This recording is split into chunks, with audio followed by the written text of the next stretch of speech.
রহমত পূর্ণ হোক প্রভাত আমার, তাহাজ্জুদ আর ফজরের অভ্যাস আছে যার, রহমত পূর্ণ প্রভাত হয় তার।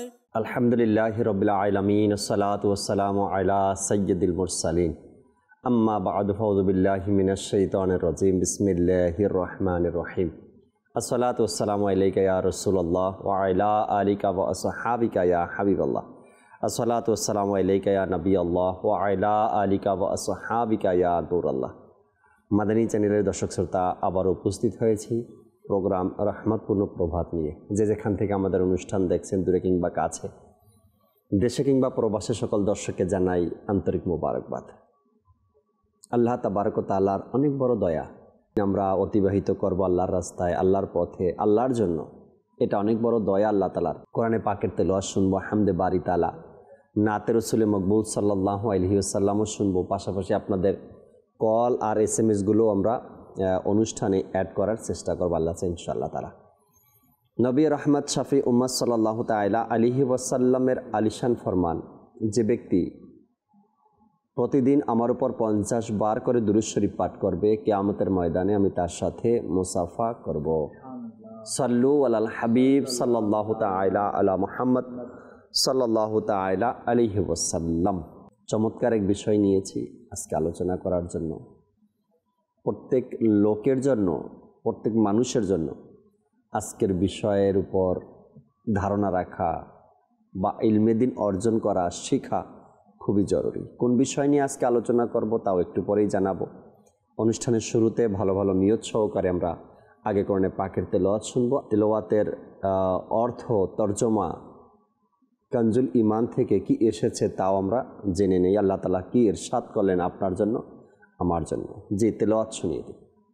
আউযু বিল্লাহি মিনাশ শাইতানির রাজীম। বিসমিল্লাহির রহমানির রহিম।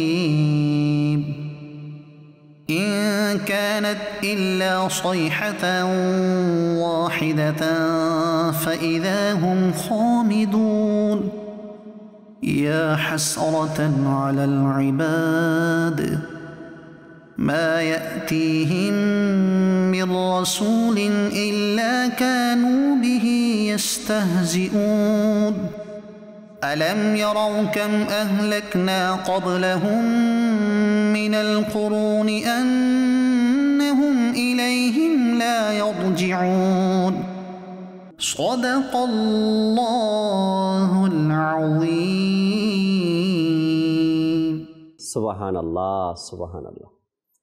রব তাআলা কোনো এক সম্প্রদায়ের ধ্বংসের ব্যাপারে কিছু কথা এখানে ইরশাদ করেছে। পৃথিবীর শুরু থেকে নিয়ে আজও পর্যন্ত অনেক গোত্র, অনেক কওমের লোককে আল্লাহ তাআলা ধ্বংস করেছেন।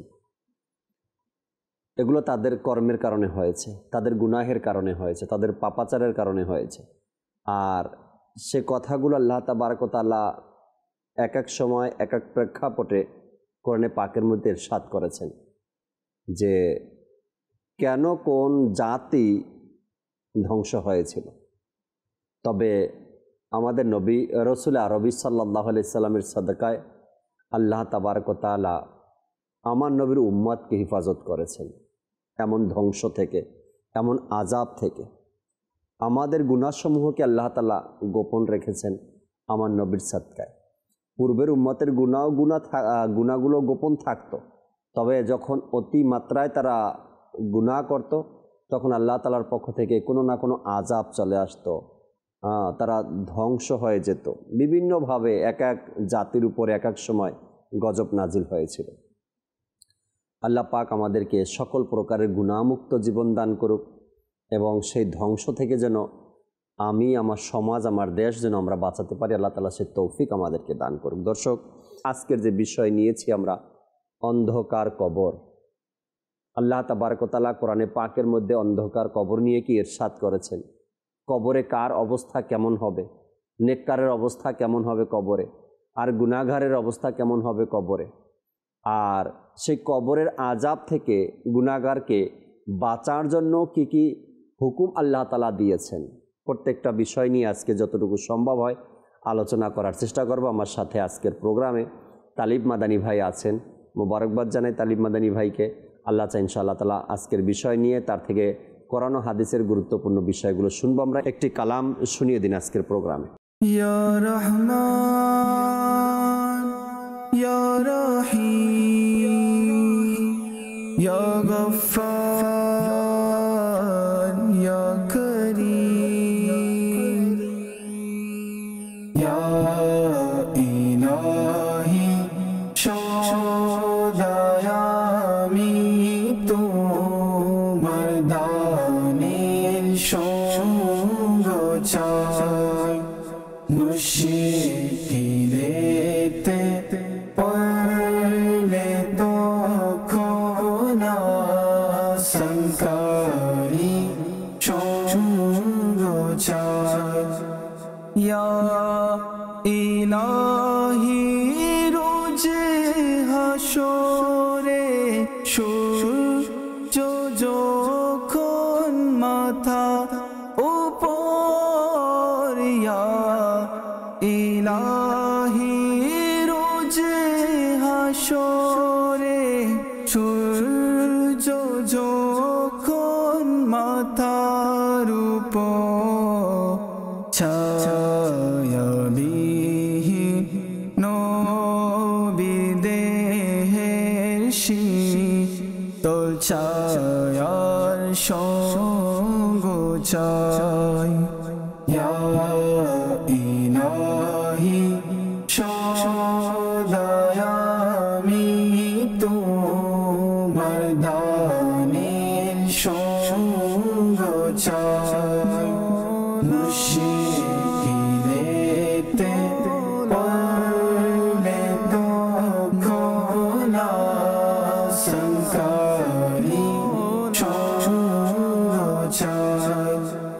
ইয়া ইলাহি কাতবো যখন আমল নামা পাঠ করে, ইয়া ইলাহি কাতবো যখন আমল নামা পাঠ করে, শাফাতের আশা রে তখন মুরতাজারি সঙ্গ চাই। ইয়া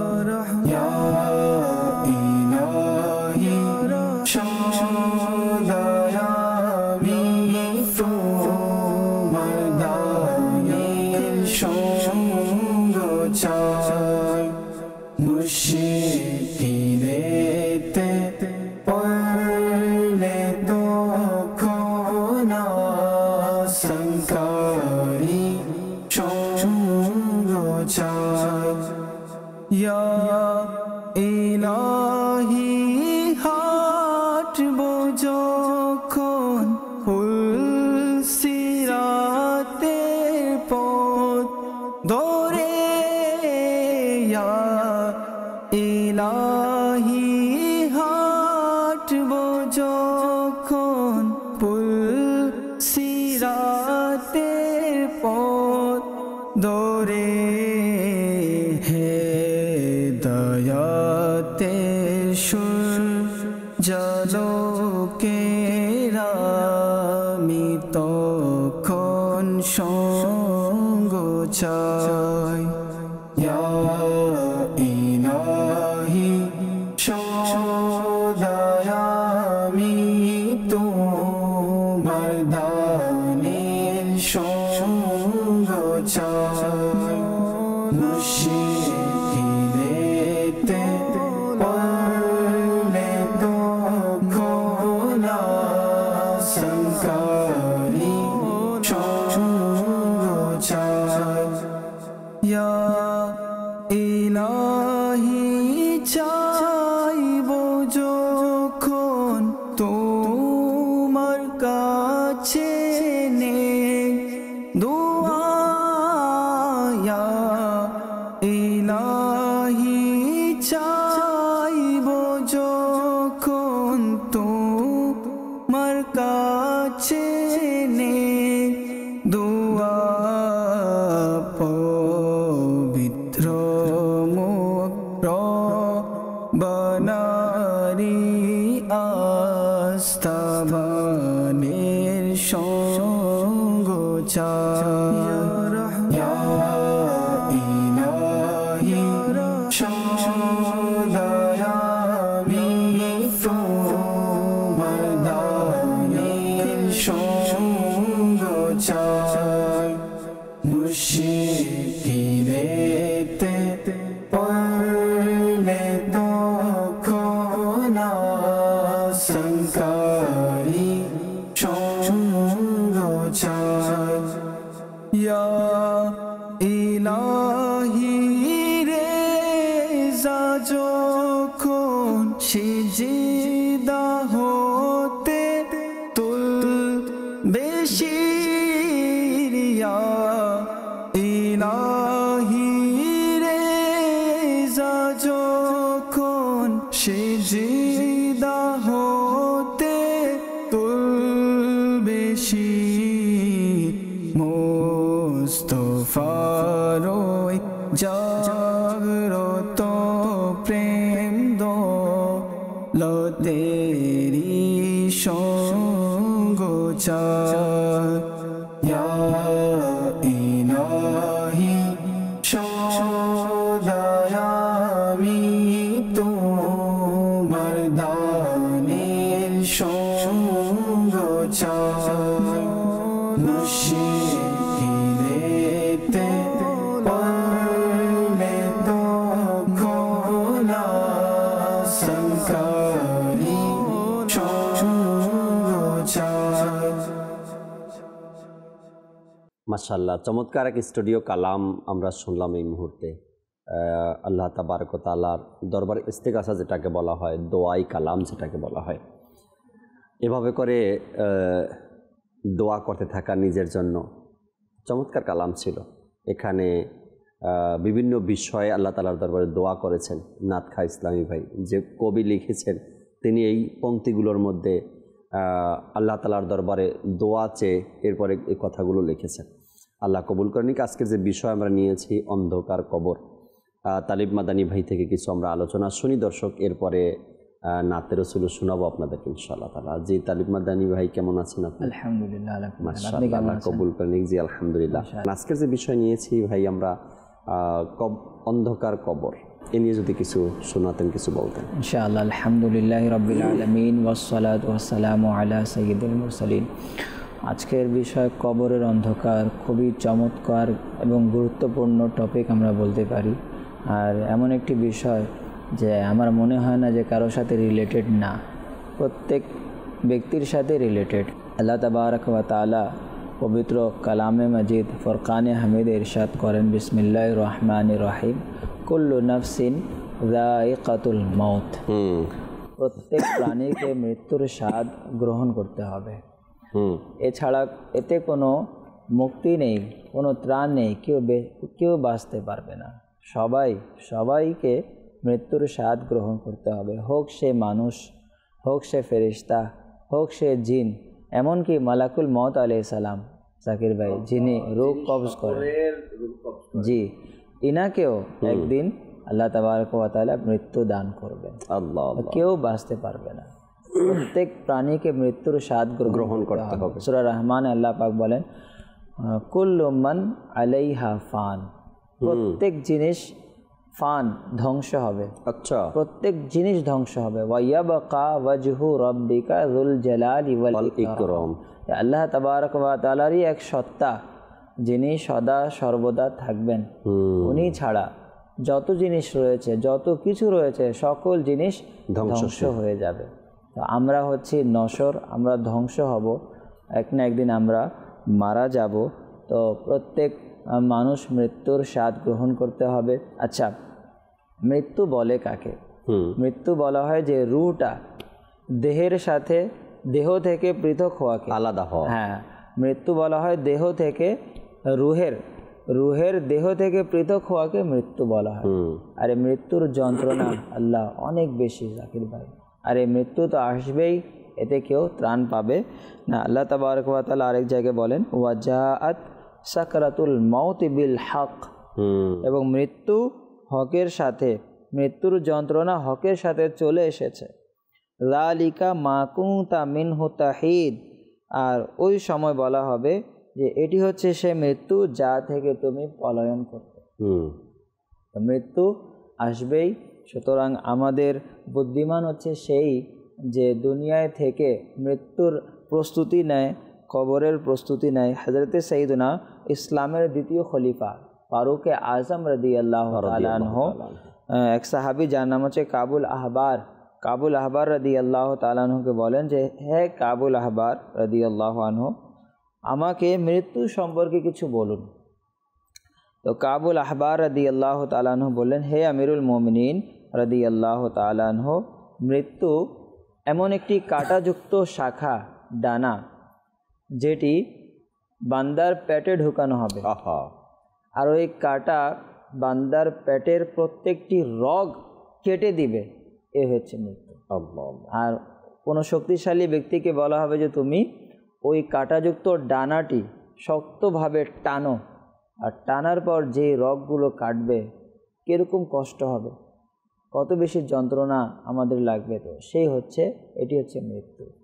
আর ইসলামের চতুর্থ খলিফা মৌলা আলী শেরে খোদা কাররামাল্লাহু তাআলা ওয়াজহুল করিম, তিনি বলেন যে 1000 তরবারির আঘাত কাউকে দেয়া হলে কেমন কষ্ট হবে, কত কষ্ট হবে। বলা হয়েছে এর চাইতে বেশি কষ্ট হচ্ছে মৃত্যুর যন্ত্রণা। আমরা কবরে যাব তো পরে, মৃত্যুর পরের ধাপ হচ্ছে কবর। এই টপিকটা নিয়ে অনেক হাদিসে মোবারকে কিন্তু আল্লাহ রাসূল সাল্লাল্লাহু আলাইহি সাল্লাম ইরশাদ করেছেন, কখনো বলেছেন যে একটা জীবিত ছাগলের চামড়া খুলে নিলে কেমন পরিমাণ যন্ত্রণা হতে পারে, তার চেয়ে বেশি যন্ত্রণা হবে মানুষ যখন ইন্তেকাল করবে, যখন আজরাইল আসবে। আবার কোনো হাদিসে মোবারকার মধ্যে আল্লাহ রাসূল সাল্লাল্লাহু আলাইহি সাল্লাম বলেছেন যে কাঁটাযুক্ত কোনো কিছু মানুষের শরীরে যখন ঢুকানো হবে, আর সেটা যখন টান দিয়ে বের করা হবে, আর প্রত্যেকটা কাঁটার সাথে তার হাড়, তার মাংস, তার শিরা উপশিরা বেজে চলে আসবে, কতটা কষ্ট অনুভব হবে, তার চাইতেও বেশি কষ্ট অনুভব হবে যখন কারো রুহুটা বের হবে। কিন্তু এটাও আবার এসেছে না তালিব মাদানী ভাই হাদিসে মুবারাকার মধ্যে, তবে তার আমল অনুযায়ী না, সে কি নেককার কিনা, সে কি আল্লাহওয়ালা ছিল কিনা, নামাজি ছিল কিনা, নাকি গুনাহগার ছিল। হ্যাঁ, এর ইমানের মজবুতির উপরে, এর আমলের উপরে নির্ভর করবে তার মৃত্যুর সময় সহজ হবে নাকি কঠিন হবে। অবশ্যই অবশ্যই। আর একটি প্রবাদে আছে, বলা হয়েছে আল মাউতু কাদহুন কুল্লু নাফসিন শারিবুহা। আচ্ছা, মৃত্যু হচ্ছে এমন শরাব, এমন জাম যেটা প্রত্যেক মানুষকে পান করতে হবে। আল মাউতু বাবুন, মৃত্যু একটি দরজা, কুল্লু নাফসিন দাখিলুহা, প্রত্যেক মানুষকে ওই দরজা দিয়ে প্রবেশ করতে হবে। আর এটা হচ্ছে মানে বাস্তব যে ঘটনাগুলো হয় এর চাইতে আর বাস্তব কি হবে, রাইট। সবাই মানে এটা হচ্ছে বাস্তবতারও বাস্তব, এটা আমাদের সবার সাথে হবে, আর কোন সময় হবে তাও আমরা জানি না। এক হচ্ছে যে সময়সীমা যে নির্ধারিত যে আমি এত বছর আছি, আমি আমার দাদার বয়সে আমি উপনীত হব, এখন আপনার যুবক, এখন আমরা দুনিয়া কামাই নেই, এখন আমরা গুনাহ করে নেই, এখন আমরা স্বাদ নিয়ে নেই। আসলে জাকির ভাই আমাদের একটি ভুল ধারণা কি জানেন, আমরা ভাবি যে গুনাহের মাঝে হচ্ছে স্বাদ। যেমন বিয়ে বাড়িতে আপনি দেখেন কিভাবে গান বাজনা করা, কেন তারা ভাবে কি এটি হচ্ছে স্বাদ, মানে বিয়ে বাড়িতে গান বাজনা না হলে, হ্যাঁ বিভিন্ন আপনি মেলার একটু সার্ভে করেন, আপনি গিয়ে দেখেন সবাই আনন্দ করছে, কিন্তু ওই মেলাতে কিন্তু গান বাজনা চলতেছে। এখন যারা যারা যাচ্ছে তারাও গুনাহগার। হ্যাঁ, এখন অনেকে নেককার বান্দা এমনও রয়েছে, ছেলে সন্তান স্ত্রীদেরকে নিয়ে যেতে হয় বাধ্য, বা সন্তান বলবে যে বাবা আমাকে নিয়ে যাও, আমিও যাব মেলায় ঘুরতে যাব। এখন বাবা হচ্ছে কিন্তু দিনদার, বাবা চায় না যেতে, সন্তানের জন্য যেতে হয়। তো এই মেলাগুলোতেও জাকির ভাই গান এত বেশি, একেবারে লাউড স্পিকারে, মানে আনন্দ মানে কি, আনন্দ মানে হচ্ছে গান, ডান্স, নাচ ইত্যাদি। আল্লাহ তাআলা, কিন্তু আমাদের ভয় নেই, আমাদের কি মৃত্যুবরণ করতে হবে না? আমরা আমাদের যে উৎসব ফেস্টিভ্যালগুলোকে আমরা উদযাপন করি গুনাহের মাধ্যমে, আর ভাবি এটাই হচ্ছে স্বাদ। না, এটা স্বাদ না, এটা হচ্ছে আযাব। স্বাদ তো আল্লাহ তাবারক ওয়া তাআলার জিকিরের মধ্যে রয়েছে। সুবহানাল্লাহ। আল্লাহ তাবারক ওয়া তাআলার যে স্মরণ, এই স্মরণে স্বাদ রয়েছে। আল্লাহ পাক ইরশাদ করে না যে আলা বিযিকরিল্লাহি তাতমাইন্নুল কুলুব, যে আল্লাহ তাআলার জিকিরের মধ্যেই রয়েছে হৃদয়ের প্রশান্তি। এই প্রশান্তি আমরা কোথায় খুঁজছি?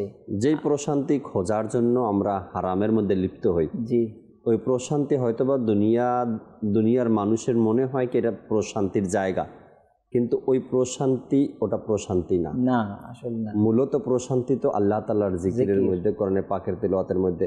যেই প্রশান্তিটা আপনি কিনে নিতে চান ওইটা উত্তম, নাকি যেই প্রশান্তিটা মালিক নিজে দেয় সেটা উত্তম?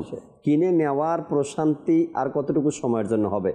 যতক্ষণ পর্যন্ত চাহিদা আপনার মনের আছে ততক্ষণ পর্যন্ত। কিন্তু রব তাআলার পক্ষ থেকে যখন আপনার অন্তরের চাহিদা আপনি পাবেন, আল্লাহ দিবে, সেই হৃদয়ের প্রশান্তিটা কখনোই আপনার শেষ হবে না। আপনার আবার মন চাইবে আমি আর একটা সেজদা দেই।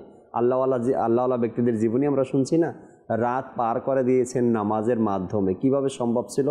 যেই কথাটা আমি এখন বললাম, যে যখন আল্লাহ তাআলার পক্ষ থেকে আপনার অন্তরের প্রশান্তি আল্লাহ দিবেন, যে আমার বান্দা আমাকে বারবার ডাকছে, আমার ইবাদত করছে, আমি তার অন্তরের প্রশান্তি দিয়ে দিলাম।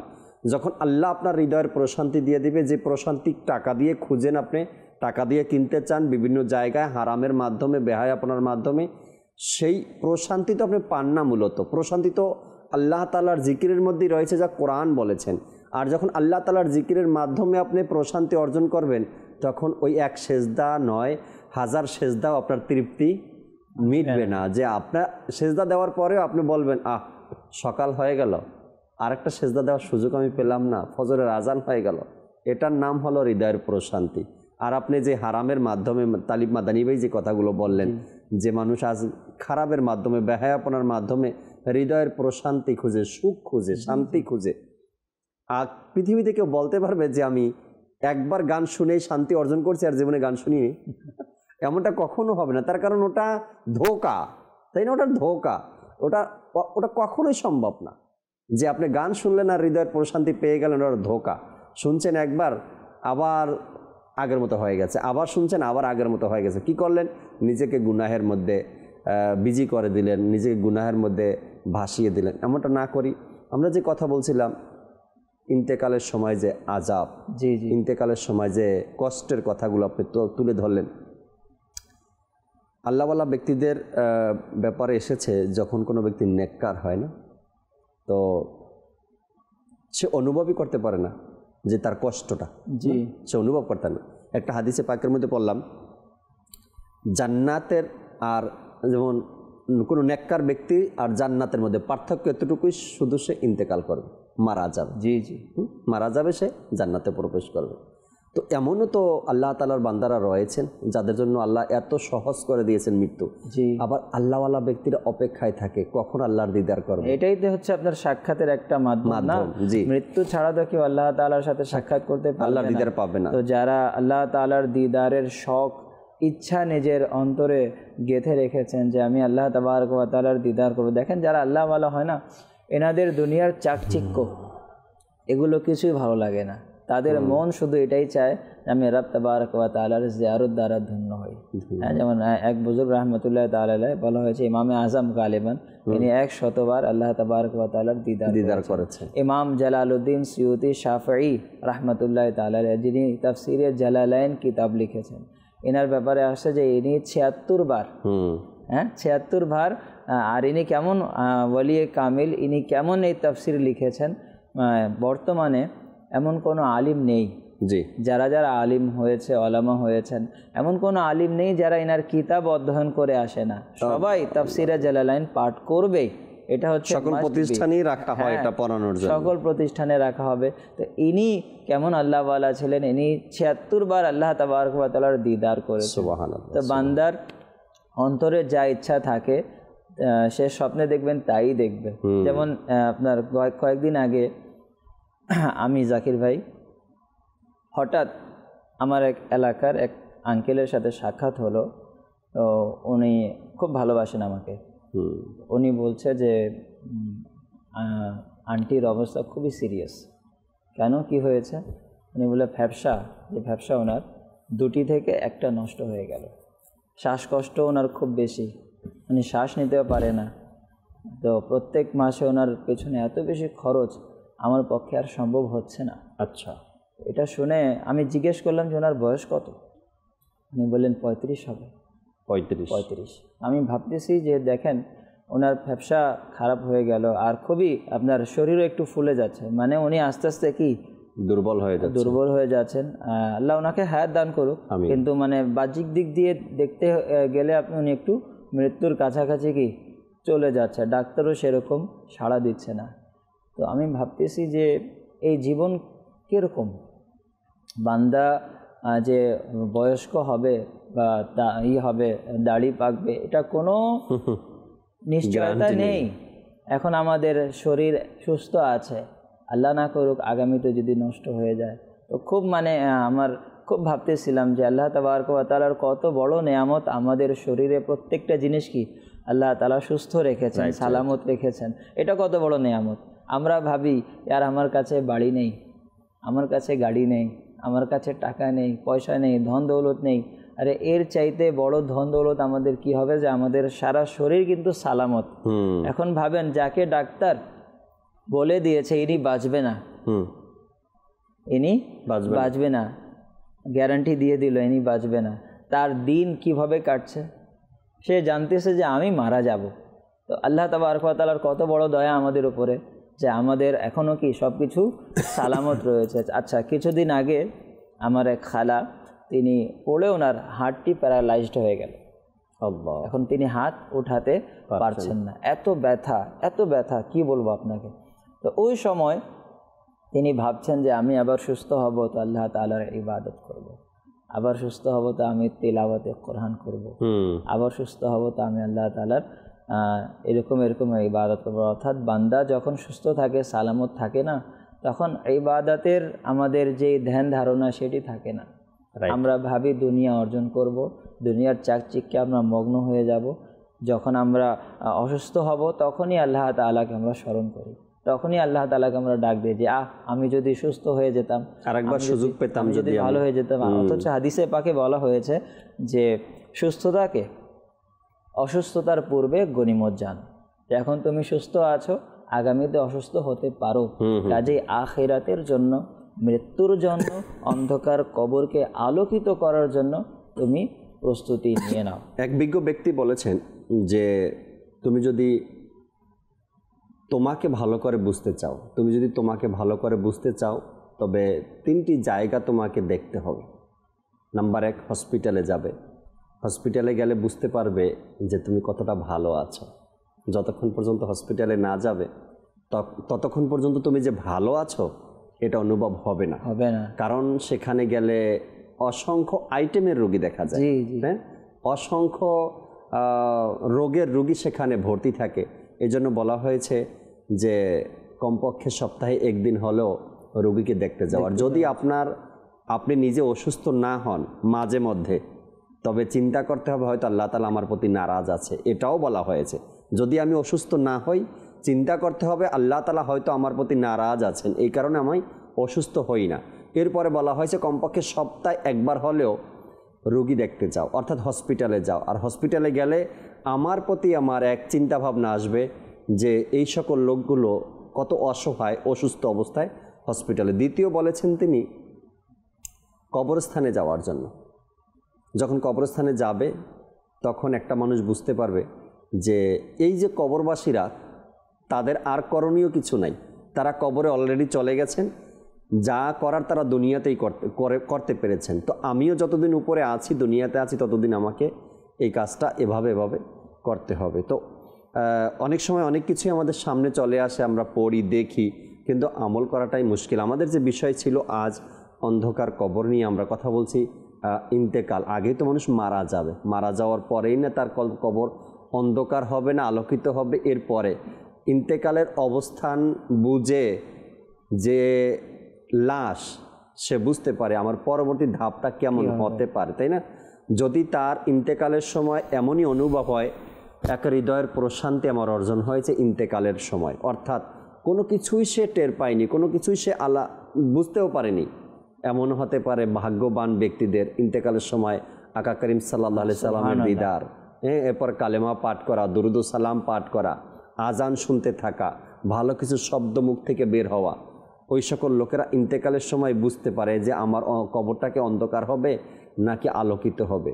আল্লাহ তাআলা এক সুন্দর সিস্টেম আমাদেরকে বানিয়ে দিয়েছেন, আমলের উপরে নির্ভর করবে আপনার অন্ধকার কবর হবে নাকি আলোকিত কবর। একটু পরে এই বিষয়টা নিয়েই কথা বলবো, অন্ধকার কবর নিয়ে। কাদের কবরগুলো আলোকিত হবে, কাদের কবরগুলো অন্ধকার হবে জানবো আজকের প্রোগ্রামে। আমরা একটি কালাম আমরা অ্যাড করি অনুষ্ঠানে, এরপর ইনশাআল্লাহ তাআলা আপনাদের কিছু কল নেওয়ার চেষ্টা করব। আর টিয়া নাই পয়সা নাই কেনে যাইতা সোনার মদিনা কেনে সাইতা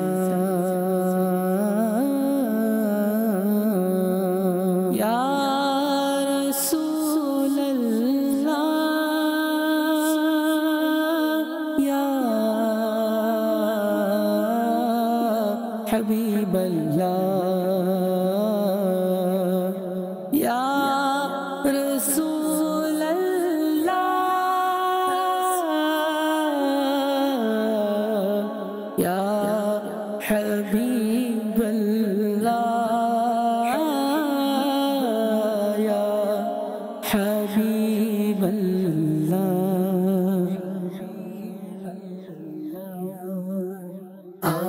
টিয়া নাই পয়সা নাই কেনে যাইতা মদিনা সোনার মদিনা কেনে যাইতা মদিনা সোনার মদিনা কেনে যাইতা মদিনা মনে হাতে যাইবালাই কিন্তু টিয়া পয়সা নাই মনে হাতে যাইবালাই কিন্তু টিয়া পয়সা নাই মনে হার পাখির মতো উড়াল দিবালা আর টিয়া নাই পয়সা নাই কেনে যাইতা মদিনা সোনার মদিনা কেনে যাইতা মদিনা সোনার মদিনা কেনে যাইতা মদিনা আই যদি হইতাম আকাশের তারা সাই থাকতাম মদিনা মনোয়ারা সাই থাকতাম মদিনা মনোয়ারা আই যদি হইতাম আকাশের তারা সাই থাকতাম মদিনা মনোয়ারা সাই থাকতাম মদিনা মনোয়ারা সুখ ফাগাই সাই থাকতাম সুখ ফাগাই সাই থাকতাম সুখ ন ফিরাইতা আর টিয়া নাই পয়সা নাই কেনে যাইতা মদিনা সোনার মদিনা কেনে যাইতা মদিনা সোনার মদিনা কেনে যাইতা মদিনা পাখি যদি হইতাম যাইতাম উড়ি উড়ি পাখি যদি হইতাম যাইতাম উড়ি উড়ি মদিনাত আই থাকি যাইতাম ঘুরি ঘুরি মদিনাত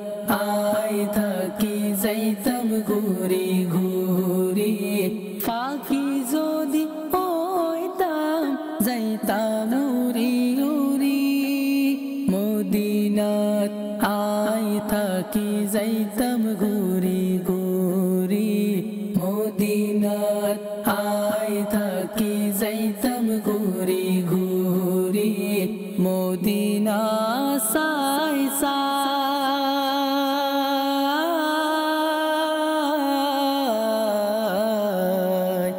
ইয়া রাসূলুল্লাহ ইয়া রাসূলুল্লাহ ইয়া রাসূলুল্লাহ ইয়া হাবিবাল্লাহ মদিনা সাই সাই মদিনা সাই সাই আশা ফুরাইতা আর টিয়ালাই সইশালাই কেনে যাইতা মদিনা সোনার মদিনা কেনে যাইতা মদিনা সোনার মদিনা কেনে যাইতা মদিনা সোনার মদিনা তাই হাতে যাইও হাতে যাই নবীর রওজাত সালাম দিও হাতে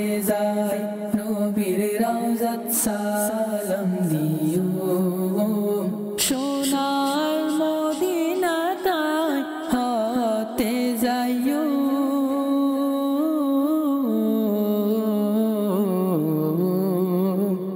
হাতে যাই নবীর রওজাত সালাম দিও হাতে যাই নবীর রওজাত সালাম দিও ইয়া রাসূলুল্লাহ হাতে যাইও মাই সোনার মদিনাত হাতে যাইও মাই সোনার মদিনাত নবীর রওজাত সালাম দিলে নবীর রওজাত সালাম দিলে মনত শান্তি পাইতা আর টিয়ালাই পয়সা নাই কেনে যাইতা মদিনা সোনার মদিনা কেনে যাইতা মদিনা সোনার মদিনা কেনে যাইতা মদিনা মাশাআল্লাহ, চমৎকার এক কালাম। যদিও বা চট্টগ্রামের ভাষায়, তারপরেও অনেক ভালোবাসা এই কালামের কথাগুলোর মধ্যে রয়েছে। অর্থাৎ একজন আশিক নিজের মনের কথাগুলো আল্লাহ রসুল সাল্লাল্লাহু আলাইহি সাল্লামের দরবারে পেশ করছেন যে আমার কাছে টাকা নেই, পয়সা নেই, কিভাবে আমি আসতে পারি? যদি আমি আসতে পারতাম তবে আপনাকে সালাম জানাতাম। যদি আমি আসতে মদিনার তারা হতাম, আমি এক ধ্যানে মদিনার দিকে তাকিয়ে থাকতাম।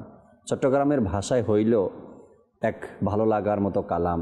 আর আল্লাহ রসুল সাল্লাল্লাহু আলাইহি সাল্লাম সকল মাকলুকের ভাষা বুঝেন, চট্টগ্রামের কথাও তো বুঝবেন, অবশ্যই বুঝবেন। এটা আমাদের আকীদা, এটা আমাদের বিশ্বাস। উম্মতি যে ভাষাই ডাকুক না কেন, আমার নবী প্রত্যেকের ভাষায়, না আল্লাহ হযরত এটাই বলেছেন না?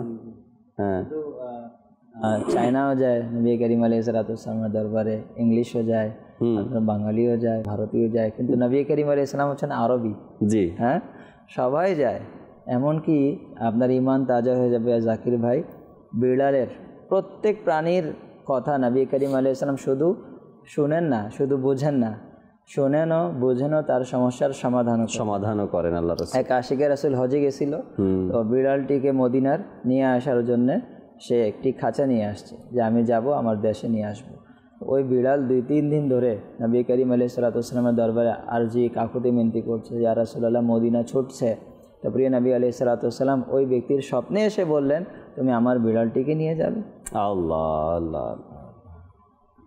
কেমন কেমন तो बोला হয়েছে না যে वो समझते हैं बोलियां सबकी वही भरते हैं झोलियां सबकी, आओ दरबारे मुस्तफ़ा को चले खोटे सिक्के वहीं पे चलते हैं।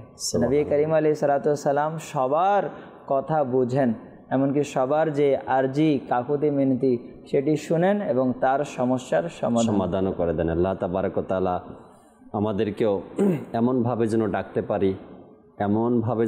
পারি, আল্লাহ রসুল যেন আমাদের ডাকে সাড়া দেন, আমাদেরকে তার দরবারের মেহমান গোলামকে যেন ডেকে নেন। দর্শকের কিছু কল আছে, কয়েকটা কল শুনবো আমরা আগে, এরপরে আজকের যে বিষয় নিয়ে আলোচনা করছিলাম আবারও ফিরবো আলোচনায়। জি, কল শুনিয়ে দিন। কুমারখালী মাদানী টেলিভিশন দেখি সব সময়, খুব ভালো লাগে, ফ্যামিলির সবাই দেখে। আমার জন্য একটু দোয়া করো, আমার ছেলে মাদ্রাসায় বিভাগের ছাত্র, এবার তারাবি পড়াইছে, আমার ছেলের জন্য একটু বেশি করে দোয়া করবে। দোয়া করি আল্লাহ তাআলা আপনাকে, আপনার ছেলেকে, পরিবারের সবাইকে ভালো রাখুক। মহেশখালী থেকে কল করছেন, চট্টগ্রাম না? জি, আপনার চট্টগ্রামে এই 3 দিনের সুন্নতে ভরা ইজতেমার ঘোষণা হয়েছে, অবশ্যই আপনি আসবেন, আপনার সন্তানকে নিয়ে আসবেন। আর এখানে হাজার নয় লক্ষ লক্ষ মানুষের আয়োজন, সেখানে তাহাজ্জুদের পরে লক্ষ লক্ষ মানুষ হাত তুলে আল্লাহ তাআলার দরবারে দোয়া করে, 5 ওয়াক্ত নামাজের পরে দোয়া করে। আপনি আপনার সন্তানকে নিয়ে আসবেন এবং নিজের বন্ধু বান্ধব যারা আছে তাদেরকেও নিয়ে আসবেন। দোয়া মুমিনের হাতিয়ার, এটা তো আমরা জানি। পেরেশানি আছে, থাকবে, আল্লাহ তাআলার দরবারে দোয়া করতে থাকি, আল্লাহ তাআলা আসানি দান করবে, অবশ্যই দোয়া কবুল হয়। মানুষ যেখানে জামাতের সাথে দোয়া করে, অর্থাৎ একত্রিত হয় যে দোয়াগুলো করা হয়, আল্লাহ তাআলা এই দোয়া কবুল করেন। আল বারাকাতু মা কাবিরিকুম, বরকত হচ্ছে তোমাদের বড়দের সাথে। আমরা তো সবাই আর বড় না, যখন ইজতিমা যেখানে হবে অনেক আল্লাহওয়ালারা আসবে, তো জানি না কার দোয়ার আমিনের উসিলায় আমাদের তরি পার হয়ে যাবে। সেখানে মুসাফির থাকবে, সেখানে মজলুম থাকবে, জানি না কত প্রকারের লোক সেখানে উপস্থিত হবে দোয়া করার জন্য। আপনিও চলে আসেন, কারো না কারো উসিলায় আল্লাহ তাআলা হয়তো দোয়া কবুল করে নেবেন। পরবর্তী কল দেন। আমি মোহাম্মদ ফয়সাল, রাজশাহী থেকে।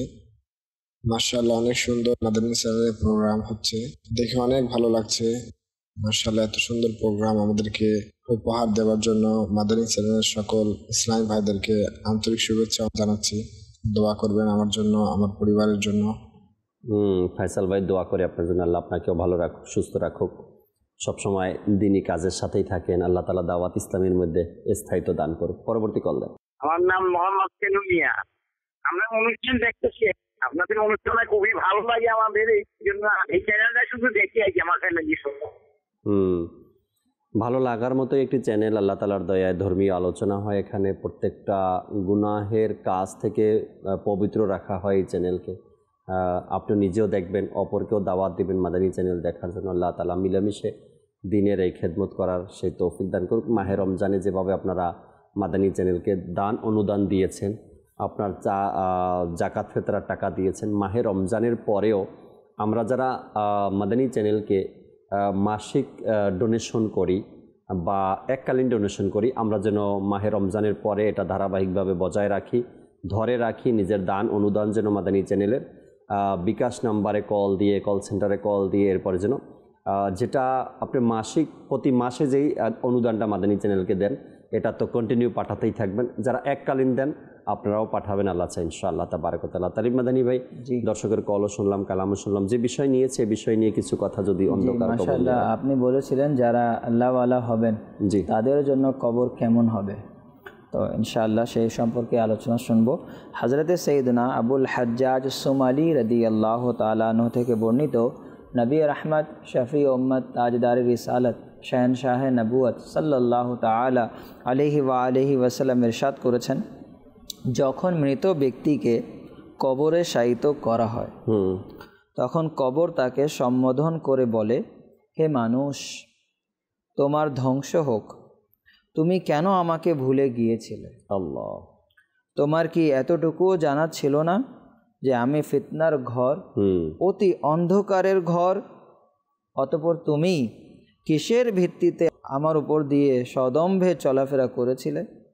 যদি সে মৃত ব্যক্তি নেককার বান্দা হয়, আল্লাহওয়ালা হয়, গুনাহ থেকে বাঁচে, নেকি করে, তখন এক গায়েবী আওয়াজ, অদৃশ্যের আওয়াজ কবরকে সম্বোধন করে বলে, হে কবর, তোমার মধ্যে শায়িত ব্যক্তি যদি সৎ কাজের আদেশদাতা হয় এবং মন্দ কাজ থেকে বিরতকারী হয়, আমরুন বিল মারুফ ওয়া নাহয়ুন আনিল মুনকার হয়, তাহলে তার সাথে তুমি কিরূপ আচরণ করবে? কবর বলে, প্রিয় দর্শক খুবই মনোযোগ দিয়ে শোনেন, উত্তরে কবর বলে যদি তাই হয়, সে যদি আমরুন বিল মারুফ ওয়া নাহিউন আনিল মুনকার করে, নেকির কাজ নেক কাজের আদেশ দেয়, ভালো কাজ করে আর অসৎ কাজ থেকে গুনাহের কাজ থেকে বাধা প্রদান করে, যদি এরকমই হয় তবে আমি তার জন্য মনোমুগ্ধকর বাগানে পরিণত হব। সুবহানাল্লাহ। অতঃপর সেই ব্যক্তির শরীর নূরের শরীরে পরিণত হয়ে যায় এবং তার রূহ আল্লাহ তাবারাক ওয়া তাআলার দরবারে দিকে উড়ে যায়। সুবহানাল্লাহ। তো দেখুন জাকির ভাই, এখানে নেককার বান্দাদের সুসংবাদ দেওয়া হয়েছে যে যারা নেকির কাজ করবে দুনিয়াতে থেকে, আল্লাহ তাবারাক ওয়া তাআলার কেমন অপূর্ব দয়া যে তার শরীরকে নূরের শরীরে পরিণত করে দেওয়া হবে। শুধু তাই নয়, কবর তার জন্য মনোমুগ্ধকর বাগান হয়ে যাবে। আর আমরা যখনই বাগানে যাই আমাদের কেমন লাগে, হ্যাঁ, চারিদিক থেকে বাগান আপনার ফুলের সুবাস আমরা নেই, আমাদের যে অবস্থা খুবই ভালো হয়ে যায়।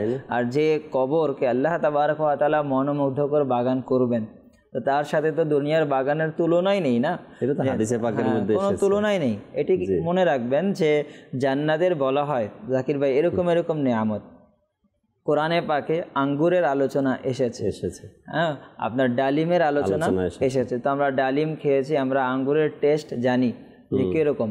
তো এর সাথে তুলনা দেওয়া হয়েছে যে জান্নাতি ফল এরকম এরকম হবে, কিন্তু জান্নাতি ফলের স্বাদ আর দুনিয়ার ফলের স্বাদের সাথে কখনো মিল থাকবে না। এইখানে আমরা যত বেশি খাবো আমাদের স্বাদ কমে যাবে, আমরা যখন ওই জিনিসের প্রতি আমাদের তৃপ্তি নষ্ট হয়ে যায়, কমে যাবে। যে যত পছন্দের জিনিস আপনার হোক না কেন, আপনি বিরিয়ানি খেতে পছন্দ করেন, আপনি কাবাব, হ্যাঁ, আপনি পরোটা দিয়ে বেশি পছন্দ করেন, যখন আমরা ফার্স্টে খাবার শুরু করি খুব টেস্ট লাগে, আস্তে আস্তে আস্তে আস্তে আমাদের স্বাদ কমে যায়। এমনকি যখন আমাদের পেট ভর্তি হয়ে যায় আর আমাদের যতই স্বাদ থাকুক না কেন আর খেতে পারি না, আমাদের ভালো লাগে না। কিন্তু জান্নাতি ফল, জান্নাতি নাজ নেয়ামত, জান্নাতি যে খাবার থাকবে জাকির ভাই, আপনি যত খাবেন স্বাদ আপনার বৃদ্ধি পেতে থাকবে, যত খাবেন আপনি স্বাদ বৃদ্ধি পেতে থাকবে। সূরা রহমানে বলা হয়েছে আমরা ফলের রাজা কি? আম। সবাই বেশিরভাগ মেজরিটি আম খেতে আমরা লাইক করি, পছন্দ করি। তো এই আম আমরা বছরে কয়বার পাই? একবার। আবার আসতেছে ইনশাআল্লাহ অতি শীঘ্রই আমরা পাবো। তো একবার পাড়ার পর আর আমরা পাই না, কিন্তু সিজন চলে যাওয়ার পর আমরা আম আর খুঁজে পাই না।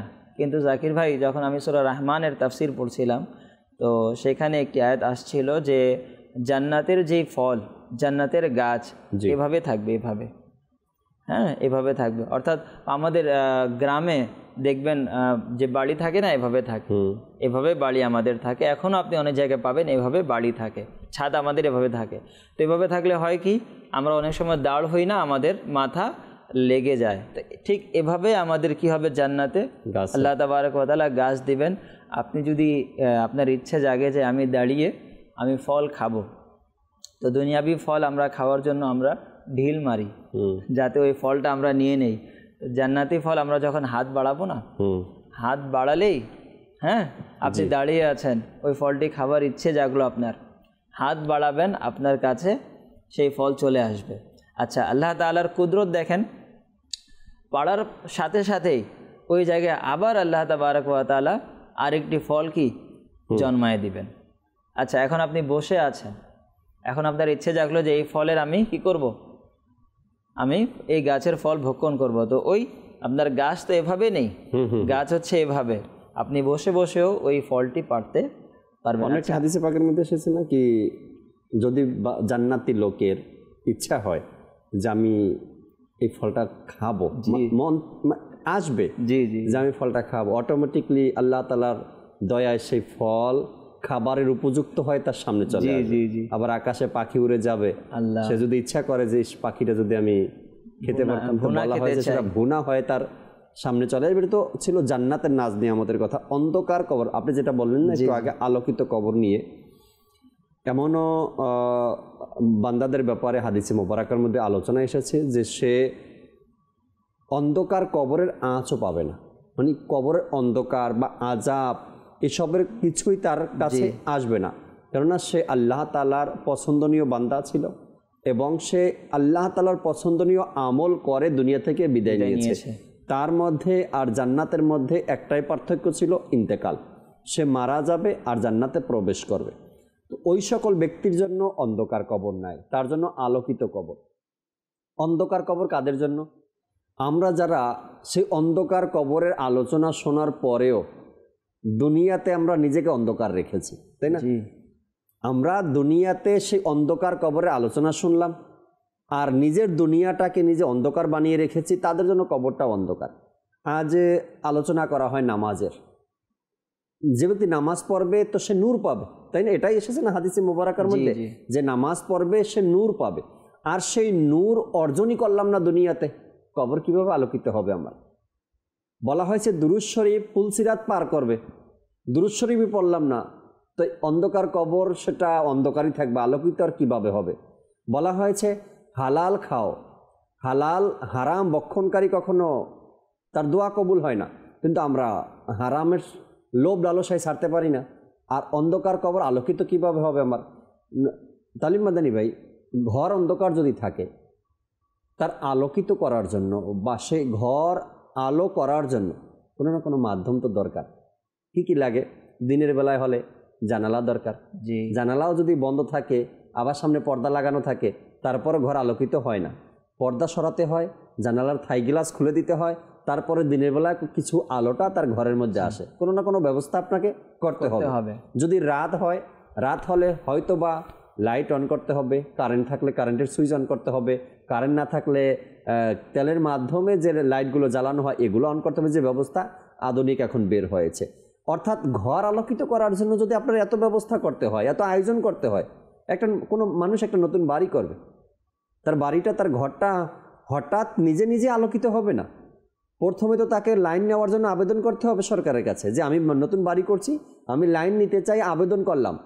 তারপরে 1-2 মাস প্রসেসিংয়ের পরে সেখানে লাইন দেওয়া হবে, মিটার বসানো হবে, এরপরে কেবল টানা হবে, এরপরে লাইট লাগানো হবে, তারপরে গিয়ে সুইচ দেবে, তারপর ঘরটা আলোকিত হবে। কত একটা প্রসেসিংয়ে সে আসলো না? আর কবরটা যেটা মাটির নিচে, কোনো কেবল নেই, কোনো তার টানা নেই, আবেদন করা নাই, কিন্তু আল্লাহ তাআলা সব শিখিয়ে দিয়েছেন যে তুমি যদি তোমার কবরের ঘরটাকে আলোকিত করতে চাও, যেমনি দুনিয়ার প্রসেসিং, কিছু একটা প্রসেসিং আমিও তোমাকে দিলাম, বান্দা এই প্রসেসিং করেই কবরে আসো, তোমার কবরটা আমিও আলোকিত করে দেবো।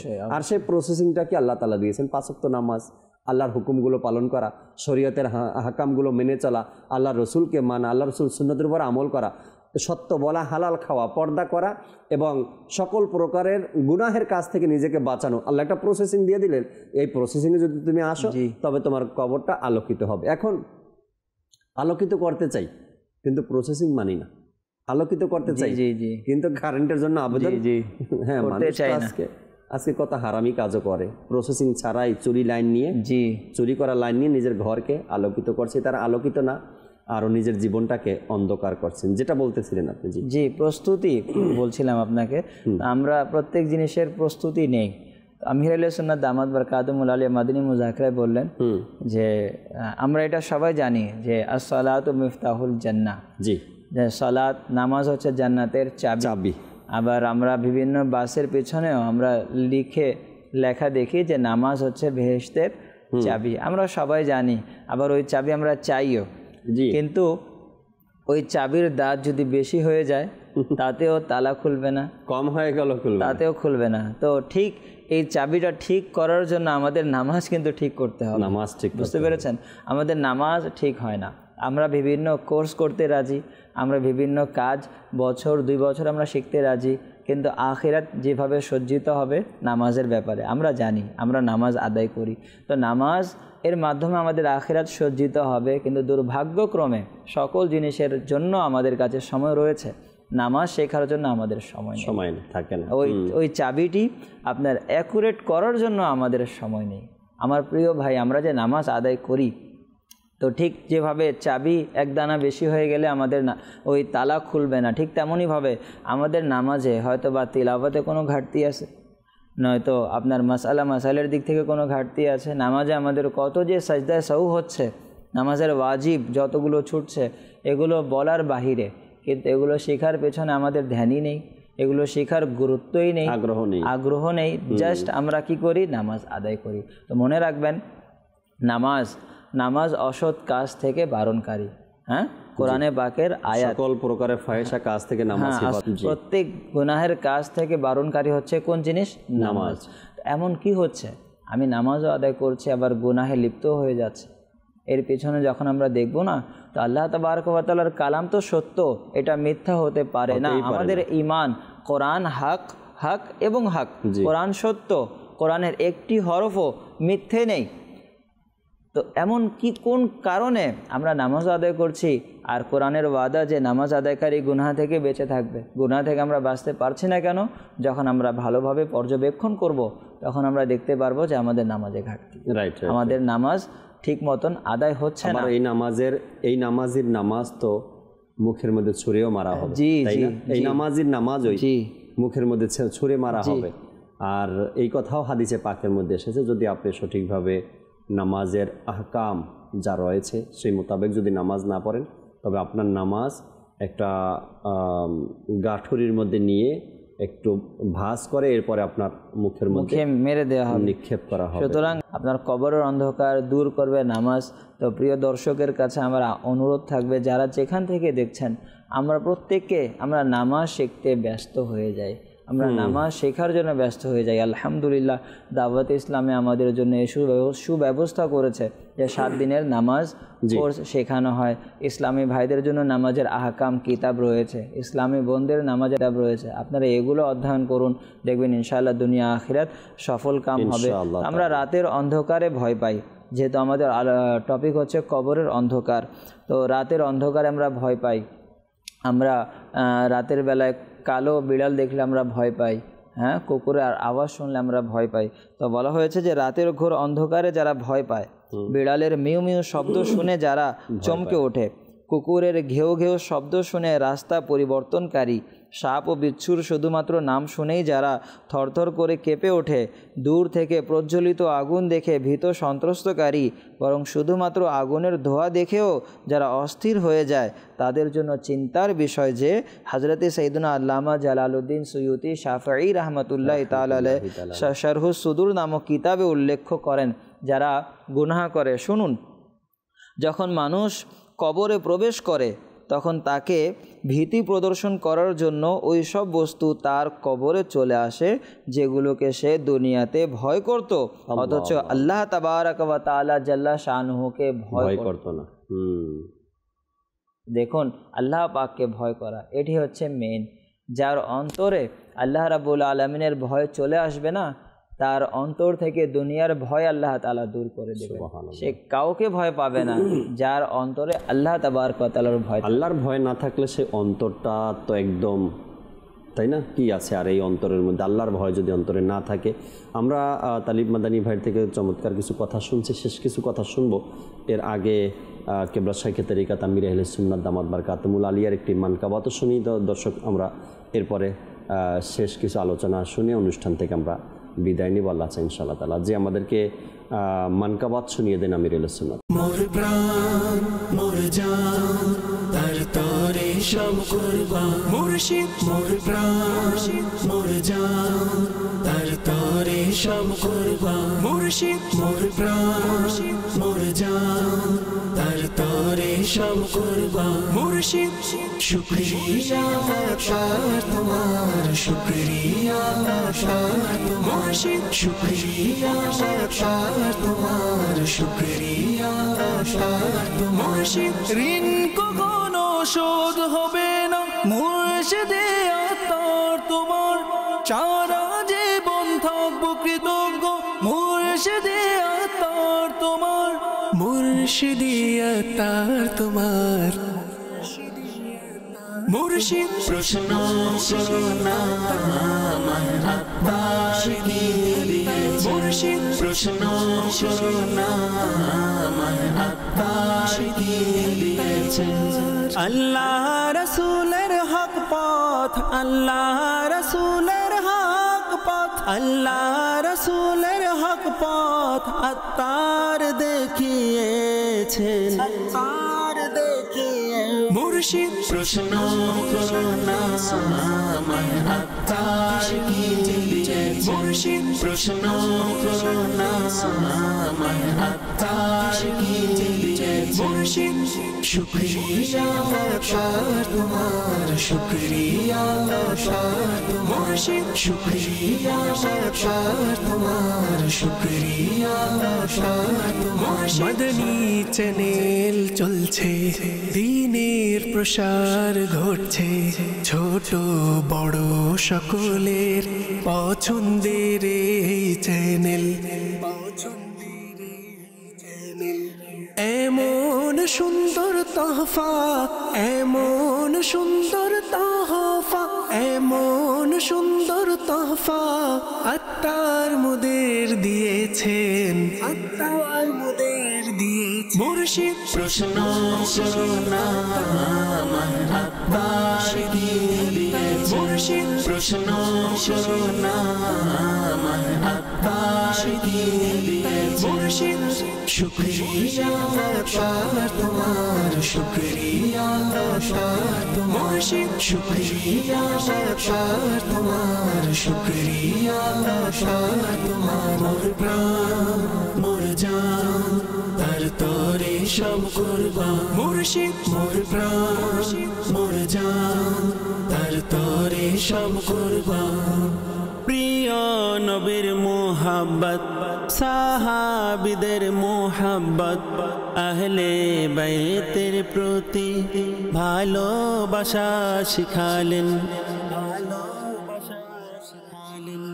মসলা কে আলা হযরত মসলা কে আলা হযরত মসলা কে আলা হযরত আত্মার মুদের দিয়েছেন আত্মার মুদের দিয়েছেন মুর্শিদ প্রশ্ন করো না আমার আত্মার কি দিয়ে মুর্শিদ প্রশ্ন করো না আমার আত্মার কি দিয়ে মুর্শিদ শুকরিয়া পার তোমার শুকরিয়া পার মুর্শিদ শুকরিয়া পার তোমার শুকরিয়া পার তোমার মোর প্রাণ মোর জান তার তোরে সব কুরবান মুর্শিদ মোর প্রাণ মোর জান তার তোরে সব কুরবান মজলুমের সহায়তা অসহায়ের পাশে থাকা তাদের সাহায্য করা সর্বদা মিশন আমাদের খেদমতের উৎসাহ খেদমতের উৎসাহ খেদমতের উৎসাহ আত্মার মোদের দিয়েছেন মুর্শিদ প্রশ্ন করো না আমার আত্মার কি দিয়ে মুর্শিদ প্রশ্ন করো না আমার আত্মার কি দিয়ে মুর্শিদ শুকরিয়া পার তোমার শুকরিয়া পার মুর্শিদ শুকরিয়া পার তোমার শুকরিয়া পার তোমার মোর প্রাণ মোর জান তার তোরে সব কুরবান মুর্শিদ মোর প্রাণ মোর জান তার তোরে সব কুরবান জাযাকাল্লাহ প্রিয় মুর্শিদ জাযাকাল্লাহ প্রিয় মুর্শিদ জাযাকাল্লাহ জাযাকাল্লাহ জাযাকাল্লাহ প্রিয় মুর্শিদ সারা দুনিয়ায় চলছে প্রশংসার আলোচনা কি সুন্দর এই জামিয়া আর সকল দিনই বিভাগ অপূর্ব দারুল ইফতাহ অপূর্ব দারুল ইফতাহ অপূর্ব দারুল ইফতাহ আত্মার মোদের দিয়েছেন আত্মার মোদের দিয়েছেন মুর্শিদ প্রশ্ন করো না আমার আত্মার কি দিয়েছে মুর্শিদ প্রশ্ন করো না আমার আত্মার কি দিয়েছে মুর্শিদ শুকরিয়া আল্লাহ তোমার শুকরিয়া আল্লাহ তোমার মুর্শিদ শুকরিয়া আল্লাহ তোমার শুকরিয়া আল্লাহ তোমার মোর প্রাণ মোর জান তার তোরে সব কুরবান মুর্শিদ মোর প্রাণ মোর জান তার তোরে সব কুরবান জাযাকাল্লাহ প্রিয় মুর্শিদ জাযাকাল্লাহ প্রিয় মুর্শিদ জাযাকাল্লাহ জাযাকাল্লাহ জাযাকাল্লাহ প্রিয় মুর্শিদ রেখো সালামত খোদা আত্মার কি তুমি সদা ইলম ও আমল দ্বারা বাঁচালেন তিনি আমাদের ইসলামের সঠিক দিশা ইসলামের সঠিক দিশা ইসলামের সঠিক দিশা আত্মার মোদের দিয়েছেন মোদের দিয়েছেন প্রশ্ন করো না আমার আত্মার কি দিয়েছেন প্রশ্ন করো না আমার আত্মার কি দিয়েছেন শুকরিয়া আল্লাহ তোমার শুকরিয়া আল্লাহ তোমার শুকরিয়া আল্লাহ তোমার শুকরিয়া আল্লাহ তোমার মোর প্রাণ মোর জান তার তোরে সব কুরবান মোর প্রাণ মোর জান তার তোরে সব কুরবান জাযাকাল্লাহ প্রিয় মুর্শিদ জাযাকাল্লাহ প্রিয় মুর্শিদ জাযাকাল্লাহ জাযাকাল্লাহ জাযাকাল্লাহ প্রিয় মুর্শিদ প্রিয় মুর্শিদ মাশাআল্লাহ, চমৎকার এক মানকাবাত আমরা শুনলাম। আমাদের জুনাইদ ভাই, এরপরে ইমরান মাদানী, আর ইমরান মাদানীর পাশাপাশি আরও আছেন ইব্রাহিম ভাই, তিন নাতখা মিলে একটি মানকাবাত স্টুডিও রেকর্ডিং করেছেন। চমৎকার হয়েছে এবং এই মানকাবাতের খুব ভালো ফিডব্যাকও পেয়েছি আমরা আপনাদের পক্ষ থেকে। আল্লাহ তাবারাক ওয়া তাআলা কেবলা শাইখে তরিকাত আমির আহলে সুন্নাত হায়াতের মধ্যে আল্লাহ বরকত দিক, যিনি আমাদেরকে অন্ধকার কবর আলোকিত করার পন্থা দিয়েছেন, যিনি আমাদেরকে এই মন মানসিকতা দিয়েছেন যে দুনিয়াতে আমল করে কবরকে আলোকিত করেই তারপরে যেতে হবে, এই চিন্তাধারা যিনি দিয়েছেন তিনি হলেন এই আমির আহলে সুন্নাত। আর এই চিন্তাভাবনা কীভাবে দিয়েছেন? নেক আমল রিসালার মাধ্যমে। নেক আমল রিসালা আমাদেরকে ধরিয়ে দিয়েছেন, হাতে দিয়েছেন যে 72টি প্রশ্ন আছে, প্রশ্নগুলো তোমরা প্রতিদিন পড়ো। এই বই, এই রিসালা, এই 72টি প্রশ্ন তোমাকে বলে দিবে তুমি কোন কাজ করবে আর কিভাবে তোমার কবর আলোকিত হবে। আর এটা হলো আমলের হিসাব নিকাশ করা, পর্যবেক্ষণ করা নিজ আমলের প্রতিদিন। তো আল্লাহ তাবারাক ওয়া তাআলা আমাদেরকে প্রতিদিন নেক আমল রিসালার উপর আমল করা এবং নিজের আমলের পর্যবেক্ষণ করা, দুনিয়াতে থেকেই নিজের কবর আলোকিত করার মতো আমল যেন আমরা করে যেতে পারি, সে তৌফিক আল্লাহ আমাদেরকে দান করুক।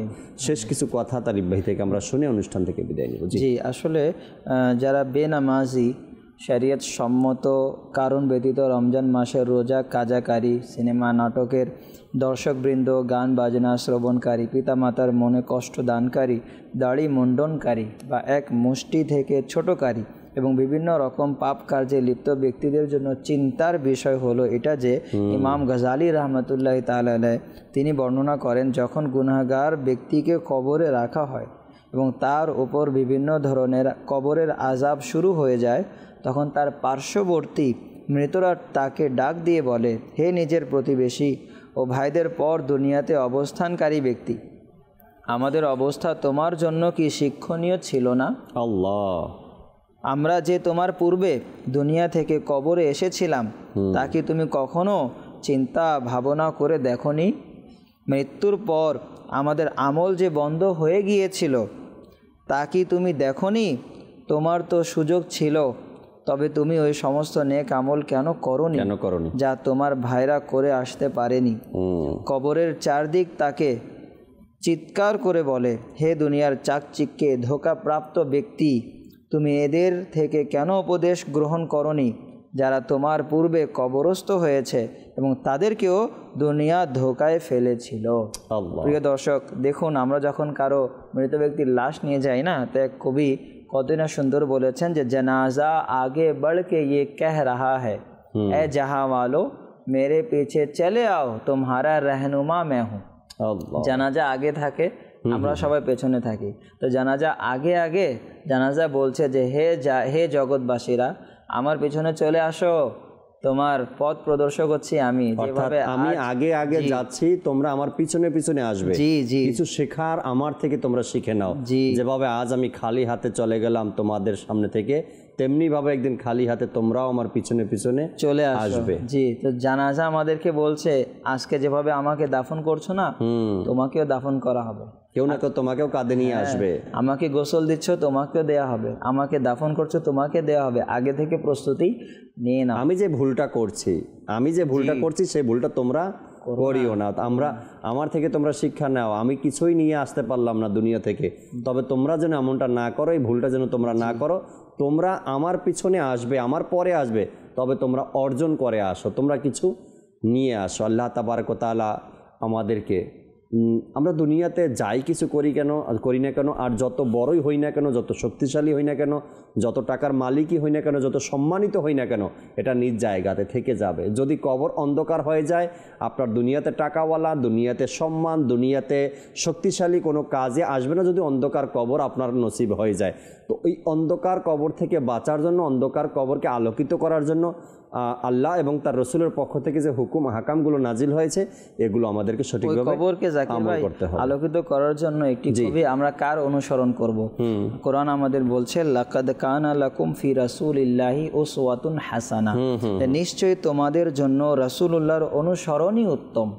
তো প্রিয় ভাইরা, রাসূলুল্লাহ সাল্লাল্লাহু আলাইহি ওয়াসাল্লামের হুকুম আহকাম মেনে আমরা যদি কবরে যাই, যারা আমরা পুরুষ রাসূলুল্লাহকে ভালোবেসে আমরা যদি দাড়ি শরীফ রেখে নেই, আর আমার ইসলামী বোনরা যারা শুনছেন বেপর্দা হওয়া থেকে নিজেকে বাঁচিয়ে বোরখাধারী যদি হয়ে যান, তাহলে এই নেক আমল করে রাসূলুল্লাহর অনুসরণ করে যখন আমরা কবরে যাব, তখন বলা হয় না যে তখন জিজ্ঞেস করা হবে যে মা দিনুকা মান রাব্বুকা। যেমন যারা পরীক্ষার্থী কি করবে না করবে, সারা রাত পড়াশোনা করবে, অথচ জানা নেই যে এটা পরীক্ষায় আসবে। কিন্তু কবরে যে তিনটি প্রশ্ন আমরা সবাই জানি আসবে, কিন্তু মনে রাখবেন এই প্রশ্নগুলো তারাই বলতে পারবে যারা রাসূলুল্লাহকে অনুসরণ করেছে। যখন রাসূলুল্লাহকে অনুসরণ করে আমরা যাব, তখন ওই উম্মতি যখন জিজ্ঞেস করা হবে মান রাব্বুকা, সে বলবে রাব্বি আল্লাহ। যখন জিজ্ঞেস করা হবে মা দীনুকা, সে বলবে দীনি আল ইসলাম। আর যখন রাসূলুল্লাহর চেহারা দেখিয়ে, রাসূলুল্লাহ সাল্লাল্লাহু আলাইহি ওয়াসাল্লামের চেহারা দেখিয়ে জিজ্ঞেস করা হবে মা কুনতা তাকুলু ফি হাক্কি হাযার রাজুল, যে এই ব্যক্তির প্রতি, এই সুন্দর চেহারা বিশিষ্ট ব্যক্তির ব্যাপারে তুমি কি বলতে ধারণা ছিল? তখন ওই আশিকে রাসূল যারা আশিকানে রাসূল যারা রাসূলুল্লাহর অনুসরণ করেছে, তারা দেখে বলে দেবে হুয়া রাসূলুল্লাহ সাল্লাল্লাহু সুবহানাল্লাহি ওয়া বিহামদিহি। যখন এই উত্তরটাই কেউ দিতে পারবে, আল্লাহ চায় তার জন্য কবরটা আলোকিত হয়ে যাবে আর রসুলের নূরে নূরান্বিত হয়ে যাবে। আল্লাহ তাআলা আমাদেরকে আলোকিত কবর দান করুক। কিয়ামতের ময়দানে ডান হাতে আমলনামা দিক। আল্লাহ তাআলা পুলসিরাত বিদ্যুতের গতিতে পার হওয়ার তৌফিক দিক। আল্লাহ তাআলা রসুল করিম সাল্লাল্লাহু আলাইহি সাল্লামের প্রতিবেশী আল্লাহ আমাদেরকে বানিয়ে দিক। আমিন বিজাহিন নবিল আমিন সাল্লাল্লাহু তাআলা আলাইহি ওয়াসাল্লাম। দর্শক, আগামী পর্বগুলোতে আবারও নতুন কিছু বিষয় নিয়ে আপনাদের সামনে আলোচনা করার চেষ্টা করব। ততক্ষণ মাদানী চ্যানেলের সাথেই থাকুন। সাল্লু আলাল হাবিব সাল্লাল্লাহু তাআলা আলা মুহাম্মদ সাল্লাল্লাহু তাআলা আলাইহি ওয়াসাল্লাম। রহমত পূর্ণ হোক প্রভাত আমার, তাহাজ্জুদ আর ফজরের অভ্যাস আছে যার, রহমত পূর্ণ প্রভাত হয় তার।